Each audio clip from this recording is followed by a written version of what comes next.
தமிழக மக்களை வாட்டி வதைத்த திராவிட மாடல் என்ற பெயரால் நடத்தப்பட்ட ஏமாற்று மாடல் திமுக அரசு தனது கடைசி பட்ஜெட் பேரவையில் தாக்கல் செய்துள்ளது.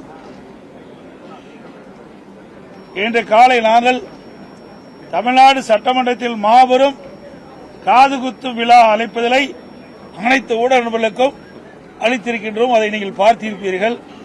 எந்த அளவுக்கு இந்த அரசு மக்களுக்கு காதுகுத்து என்பதை நாட்டு மக்கள் அறிய வேண்டும் என்பதற்காக இந்த அழைப்புதலை உங்களிடம் கொடுத்திருக்கின்றோம். நீங்கள் மக்களிடத்திலே கொண்டு போய் சேர்ப்பது உங்களுடைய கடமை என்று அன்போடு இந்த நேரத்தில் கேட்டுக்கிறேன். 2021ஆம் ஆண்டு திராவிட முன்னேற்ற கழகம் சட்டமன்ற பொதுத் தேர்தலின் போது 525 அறிவிப்புகள் வெளியிட்டாங்க. இதுவரைக்கும் 4 ஒரு அறிவிப்பு கூட நிறைவேற்றவில்லை. அதில் முக்கியமான பல அறிவிப்புகள் இன்றைக்கு அரசு ஊழியர்களுக்கு பழைய ஓய்வு திட்டத்தை நிறைவேற்ற என்று சொல்லி, ஆனால் அதுக்கு மாறாக பங்களிப்பு ஓய்வு திட்டத்தை தான் அறிவிச்சிருக்கிறாங்க. அரசு ஊழியர்களையும் இந்த அரசு ஏமாற்றிவிட்டது. அதோடு பல துறைகளில் பணிபுரிகின்ற அலுவலர்களுக்கு பல்வேறு உறுதிமொழிகளை அளித்தார்கள். சத்துணவு அமைப்பாளருக்கு வாக்குறுதி கொடுத்தாங்க, நிறைவேற்றல. பகுதி நேர ஆசிரியர்களுக்கு வாக்குறுதி கொடுத்தாங்க, நிறைவேற்றல. செவிலியருக்கு வாக்குறுதி கொடுத்தாங்க, நிறைவேற்றல. விவசாயிகளுக்கு வாக்குறுதி கொடுத்தாங்க, நிறைவேற்றல.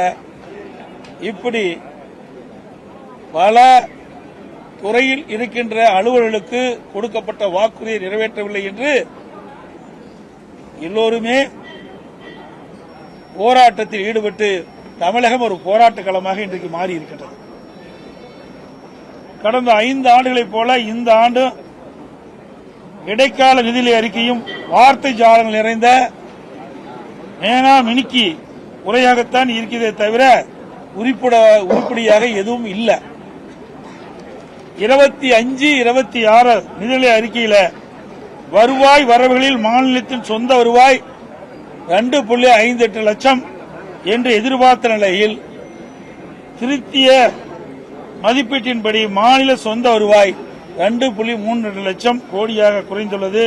சுமார் 26,000 கோடி வருவாய் குறைந்துள்ளது. அதேபோல மத்திய அரசின் மீது குற்றம் சுட்டும் நிதியமைச்சர் மாநிலத்தின் சொந்த வருவாய் 26,000 கோடி குறைந்துள்ளதை பற்றி எந்த விளக்கமும் அவையில் தெரிவிக்கவில்லை. வரவு செலவு 2025-26ஆம் ஆண்டு 66,753 கோடி செலவிடப்படும் என்று கணித்த நிலையில் திருத்திய மதிப்பீட்டில் இதுவரை 51,442 கோடியாக, அதாவது சுமார் 15,000 கோடி குறைந்துள்ளதற்கு நிதியமைச்சர் எந்த காரணத்தை கொண்டு விளக்கவில்லை. நிதி பற்றாக்குறை 24-25 96,000 கோடி என்று கணித்த நிலையில் இந்த கணக்கின்படி அது 1,01,000 கோடியாக, அதாவது 5,000 கோடி அதிகரித்துள்ளது. 2025-26ஆம் ஆண்டு 1,08,000 கோடியாக நிதி பற்றாக்குறை இருக்கும் என்று கணிக்கப்பட்ட நிலையில் திருத்திய மதிப்பீட்டில் இது 1,24,000 கோடியாக உயர்ந்துள்ளது. அதாவது நிதி பற்றாக்குறை சுமார் 16,000 கோடி அதிகரித்துள்ளது. 2026-27 இடைக்கால பட்ஜெட்டில் நிதி பற்றாக்குறை 1,22 லட்சம் கோடியாக இருக்கும் என்று குறிப்பிட்ட நிலையில் திருத்திய மதிப்பீட்டில் கண்டிப்பாக இது உயரும்.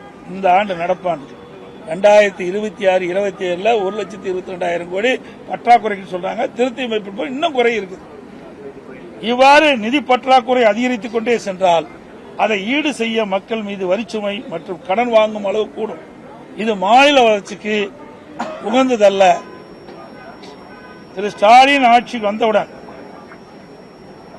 திரு ரகுராமன் ராஜன் அவர்கள் தலைமையில் நிதி மேலாண்மை குழு அமைத்து மாநில நிதிநிலை சீர் செய்யப்படும் என்று சொன்னாங்க. இதுக்கு ஒரு நிபுணர் குழு அமைச்சாங்க. இந்த நிபுணர் குழு அமைத்த பிறகுதான் அதிக கடன் வாங்கியிருக்கிறாங்க தமிழ்நாட்டில். ஆனால் இன்றைய நிதி நிலைமையோ மாநிலத்தின் கடன் உயர்ந்தும் மக்கள் மீது வரிச்சுமை மற்றும் கடன் சுமை அதிகரித்துள்ள தவிர வேறொன்றும் இந்த அரசில் சாதனை எதுவும் இல்லை. எனவேதான் திரு ஸ்டாலின் இன்றைக்கு நாம் குறிப்பிடுவது பொம்மை முதலமைச்சர், நிதி நிர்வாக திறனற்ற அரசு என்று குற்றம் சாட்டுகிறார். இன்றைய மாநில நிதிநிலை அறிக்கையிலும் வேளாண் துறை நிதிநிலை அறிக்கையும் ஏறத்தாழ சுமார் 5 மணி நேரம் 2 அமைச்சர்களும் உரை நிகழ்த்தினார் தவிர வரவு செலவு திட்டம் பற்றி உருப்படியாக எதுவும் இல்லை.